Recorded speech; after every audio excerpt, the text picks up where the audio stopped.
Hey everyone, welcome back.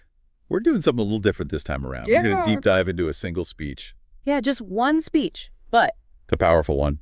All about self-improvement. But it goes so much deeper than that. It connects like our own personal growth to the impact we have on society as a whole. it's like a pep talk, but with real depth, you know? Exactly. Like it gives us the actual tools to change and then talks about what that change can do for the world around us. I'm pumped to unpack this thing, and luckily I've got our expert here to help me out. So when you first read this speech, hmm what jumped out at you? Honestly, the urgency of it. Like, it's a call to action. It's not just feel-good self-improvement stuff.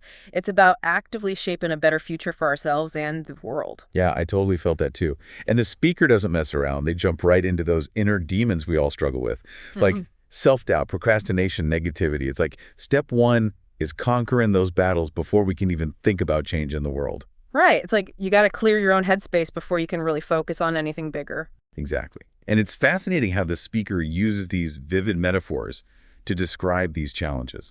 Like procrastination is a silent killer of aspirations, not just something we brush off. It's a force to be reckoned with, something that can wreck our dreams. And there's actually a ton of research in psychology that backs that up. Procrastination isn't just laziness. It's often tied to anxiety, fear of failure, even perfectionism. Whoa, that silent killer metaphor really hit me hard. I mean, thinking back on my own life, there are definitely things I put on hold because of procrastination.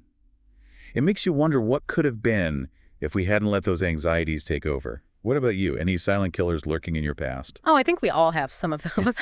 But the good news is that once we recognize these patterns, we can start to break free. And that's where the speech gets really interesting to me. It moves beyond just pointing out the problem and starts exploring solutions. It emphasizes that we're not just victims of these negative forces. Totally. It's empowering, isn't it? Like, okay, we all have these challenges, but here's how we can overcome them and actually make progress. Yeah. And speaking of progress, one of the things I loved about this speech is how it redefines success. It's not about wealth or status. It's about character impact, personal evolution. Yeah, it's pretty big shifts from the money and fame definition we see everywhere, For right? sure. What do you think about that? Is it too idealistic, or is it like a necessary counterpoint to our materialistic culture?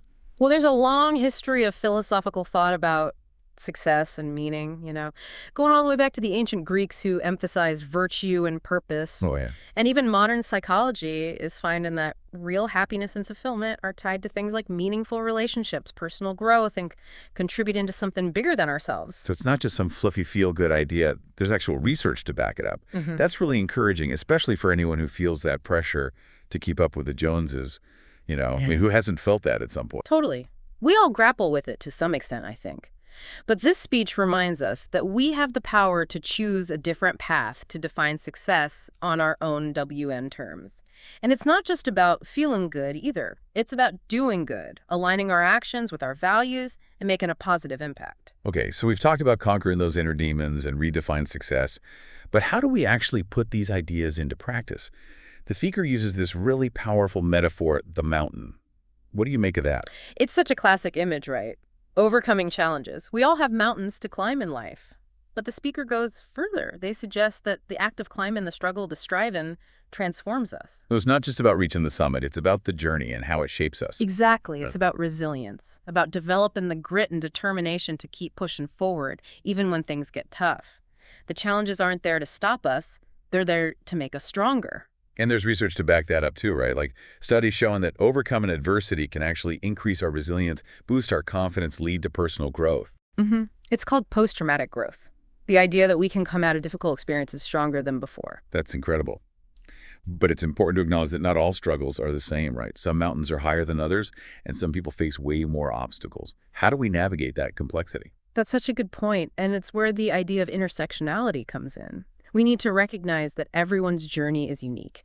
Factors like race, gender, socioeconomic status, ability, all of that can heavily impact the challenges we face and the resources we have access to. So it's not about pretending everyone has the same mountain to climb. It's about recognizing the different paths and supporting each other along the way. And that's something the speaker really emphasizes, right? This idea that personal growth isn't a solo thing. It's about community connection, supporting each other's journeys. Yeah. The speaker even uses the image of a symphony to describe this interconnectedness. Each of us is like an instrument playing our own unique part, and together we create something beautiful and harmonious. But it takes effort, collaboration, a willingness to listen and support each other. It's a powerful image. And it brings up a question I'm curious about. What happens when those individual melodies clash? Ooh, that's where things get really interesting. And that's what we'll dive into next. Because, when we talk about the symphony of life, it's easy to imagine it as this perfectly harmonious blend of sounds. But realistically, there are going to be some moments of dissonance, right? Like times when those individual melodies clash, Mm. when different perspectives and experiences collide. Yeah, that's true. That's a really important point. Mm. Because if we're all focused on self-improvement, on climbing our own mountains, how do we make sure we're not just creating a bunch of isolated soloists? Right? How do we actually create that harmony the speaker talks about when there's bound to be conflict and disagreement? Well, I think that's where the idea of ethical leadership comes in. It's not enough to just focus on our own growth. We also have a responsibility to consider the impact of our actions on others, to use our influence to promote understanding, compassion, justice. And that means being willing to engage with different perspectives even when it's uncomfortable, to have those tough conversations. So it's not about avoiding conflict altogether. It's about learning how to navigate it in a way that's productive, Yeah. that actually helps us move towards a more harmonious collective experience. It's like we can't just be playing our own tunes and expect a beautiful symphony to just magically emerge. Exactly. We need to be mindful of how our melodies interact with those around us. That's it. And that takes self-awareness, empathy, and a willingness to step outside of our own limited perspectives. It's about recognizing that our individual journeys are all interconnected. Our actions have ripple effects, and we have a responsibility to use our voices and our influence to create positive change. This is where it gets really interesting for me. Because the speech doesn't just stay in this abstract realm of self-improvement and societal harmony. It gets into some specifics about where this transformative journey can have a real-world impact. Like, for example, it talks about the power of education to break down social barriers and create opportunities for everyone, not just a select few. What do you think about that? Well, education has always been a powerful tool for social change. It's how we pass down knowledge, values, critical thinking skills across generations. And when it comes to create a more just and equitable society, education is absolutely essential. Yeah, for sure. But it's not just about access to education. It's also about the quality of that education, ensuring that everyone has the opportunity to reach their full potential regardless of their background or circumstances. Right? So it's not just about putting everyone in a classroom. It's about creating a learning environment that's truly inclusive and empowering, one that recognizes and values the unique perspectives and experiences of each student. And I think that ties back to what we were talking about earlier, that idea of intersectionality and the need to consider the different challenges and obstacles people face based on their identities and social locations. Absolutely. We can't talk about education without talking about equity and justice. And that means addressing systemic barriers like poverty, discrimination, and lack of access to resources that hold so many students back. And the speech also touches on the importance of ethical leadership, especially in the professional world. It's like it's not enough to just be successful in our careers. We also have a responsibility to use our positions of power and influence to create positive change within our organizations and beyond. Yeah, it's about moving beyond those traditional models of leadership that just prioritize profit and individual gain over the well-being of employees, communities, and the environment. It's about recognizing that true leadership is about service, about empowering others, and using our influence to create a more just and sustainable world. So it's not about climbing the corporate ladder at all costs. It's about being mindful of the impact our decisions have on others and making choices that align with our values and our vision for a better future. It's about recognizing that leadership is not just a position, it's a responsibility. Exactly. And that responsibility extends beyond the walls of our workplaces and into our communities and the wider world. The speech even touches on the importance of environmental sustainability and the need to be conscious stewards of our planet.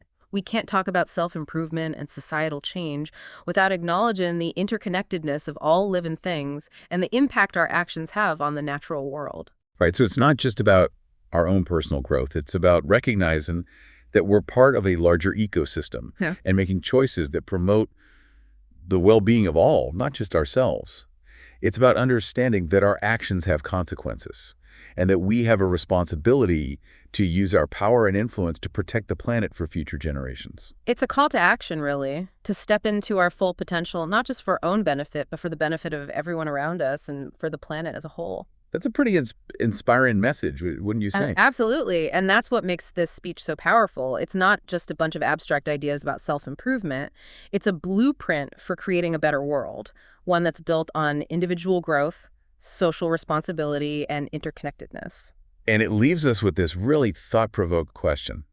If our lives are like instruments in a grand symphony, what kind of music do we want to contribute? It's a beautiful metaphor, isn't it? And it challenges us to think about the legacy we're creating, the impact we're having on the world around us. What kind of melody do we want to leave behind? I love that. It's like, it's not just about the notes we play individually. It's about how those notes come together